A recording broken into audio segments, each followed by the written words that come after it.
Learning Objectives. After completing this module, learners will be able to understand and describe democracy in the context of South Africa, understand the need of a constitution for a country, understand in depth how the Indian Constitution took shape, explain with reasons who formed our Constituent Assembly and why, understand and explain in detail the philosophy of our Constitution, understand and explain the key words in the preamble of our Constitution. Democratic Constitution in South Africa. Nelson Mandela and the struggle against apartheid.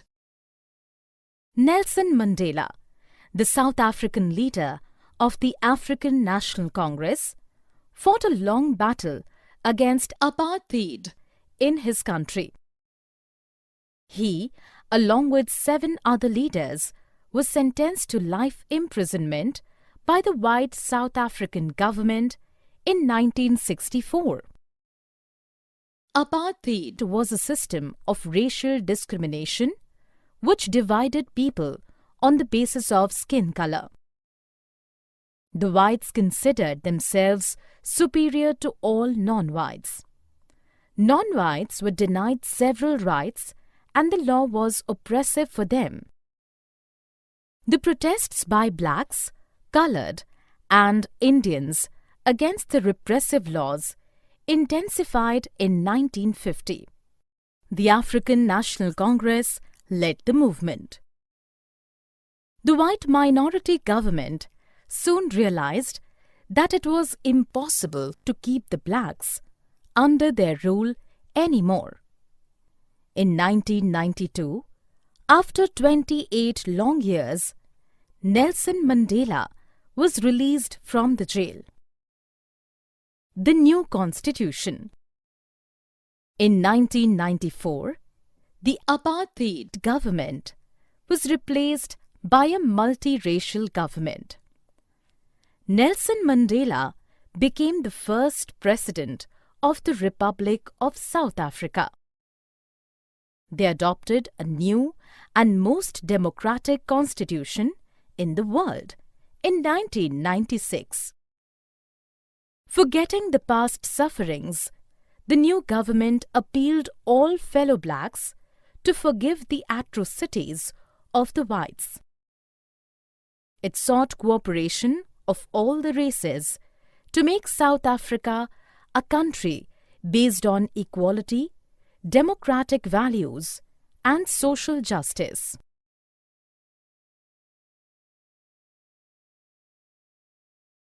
Why do we need a constitution? After attaining independence, the black majority of South Africa wanted to ensure its social and economic rights, whereas the white minority was worried about losing its privileges and safety for its property.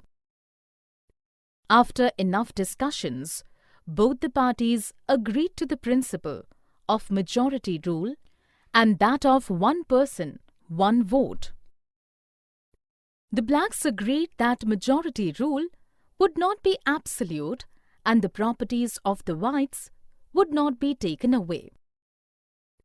Though they arrived at a compromise, it was not easy to implement it.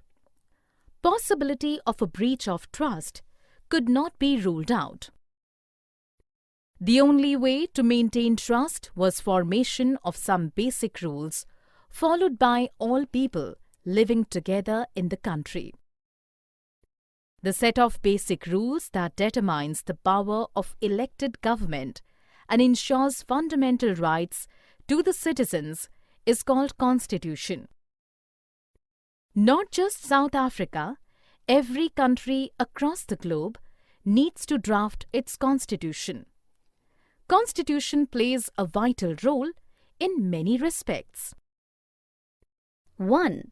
It generates the most required trust and coordination for people of different classes to coexist.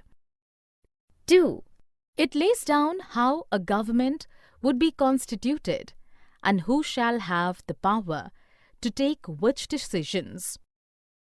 3. It sets limits to the powers enjoyed by a government and defines the rights of the citizens. 4. It expresses the aspirations of the people about creating a good society. Making of Indian Constitution. Drafting a constitution for a diverse country like India was a difficult task. But a lot of consensus on the shape the democratic India would take post-independence had evolved during the freedom struggle. Despite differences, our leaders were unanimous about making India a democratic country. In 1928, Motilal Nehru and 8 other Congress leaders drafted a constitution for India. In 1931, the resolution passed at the Karachi session of the Indian National Congress defined certain objectives to be necessarily incorporated in the Indian Constitution. Both of these attempts had certain things in common, like inclusion of universal adult franchise, right to freedom and equality, and protection of minority rights. Our leaders had worked closely with the British institutions. Hence, they knew the importance and role of various institutions in governing a country. In 1937, elections to provincial assemblies were held across British India. All popular political parties of India participated in these elections. These were not fully democratic governments, yet our leaders got a chance to understand the functioning of a government. It helped them in setting up and managing our own institutions later on. Our nationalist leaders drew inspiration from various constitutions. They adopted and modified the best of each as per the local needs. Our constitution has influences from democracy in France, parliamentary system in Britain, fundamental rights in the US, and socialism in Russia. The Constituent Assembly. Elections to the Constituent Assembly were held in July 1946. Its first meeting was held in December 1946. In 1947, the country was divided into India and Pakistan. The Constituent Assembly too had to be divided as Constituent Assembly of India and Constituent Assembly of Pakistan. The Constituent Assembly of India had 299 members. The Constitution was adopted on 26 November 1949 and came into effect on 26 January 1950. Since there was no universal adult franchise at that time, the Constituent Assembly could not be chosen directly by the people of India. It was elected by the members of the existing provincial assemblies. Yet, it had a fair representation of people from different language groups, castes, classes, religions, and occupations. The Constituent Assembly worked in a systematic, transparent, and consensual manner. A fair debate and discussion was held on each and every issue and everyone was heard before arriving at a decision. Dr. Bhimrao Ambedkar was appointed the chairman of the drafting committee. After several rounds of discussions and more than 2,000 amendments in 114 days spread over a period of 3 years, our Constitution took its final shape. Guiding values of the Indian Constitution. Philosophy of our Constitution.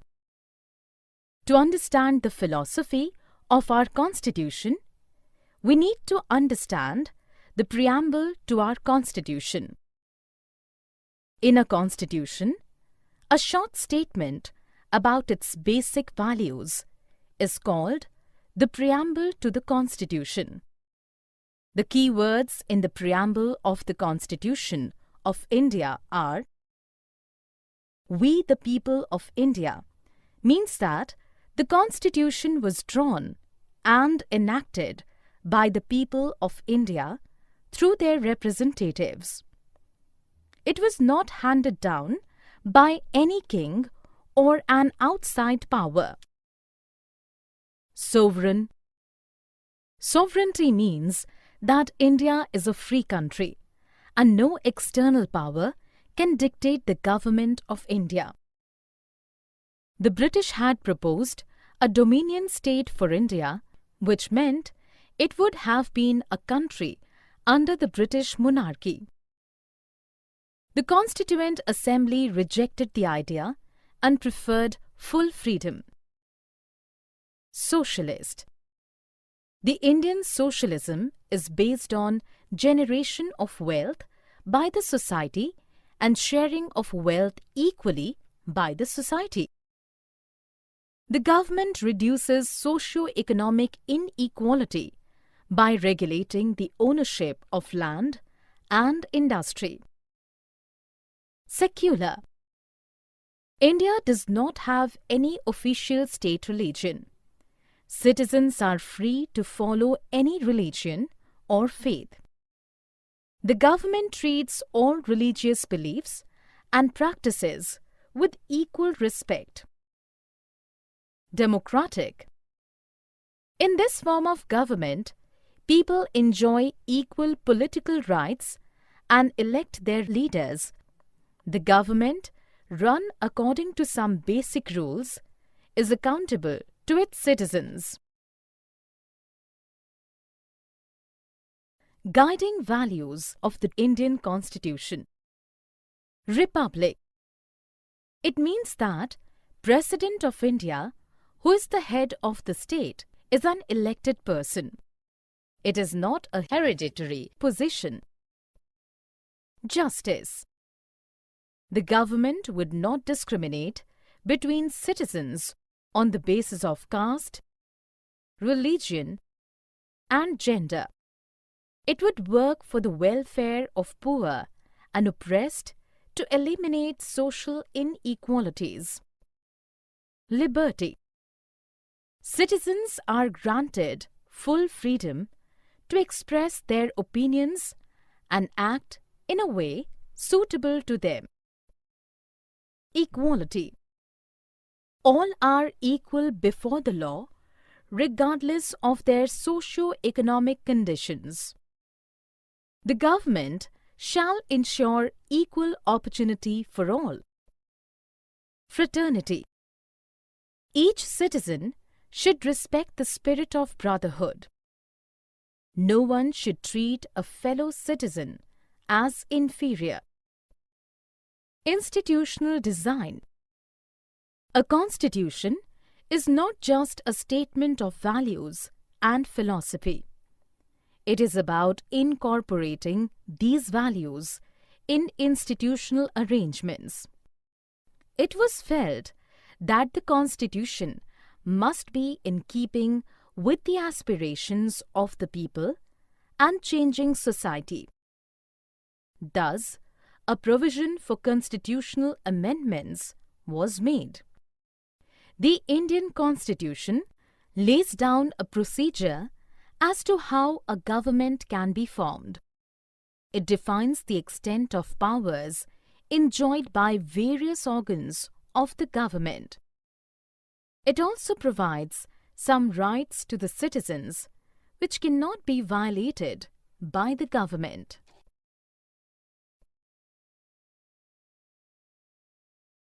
Summary. Let us summarize what we have learned.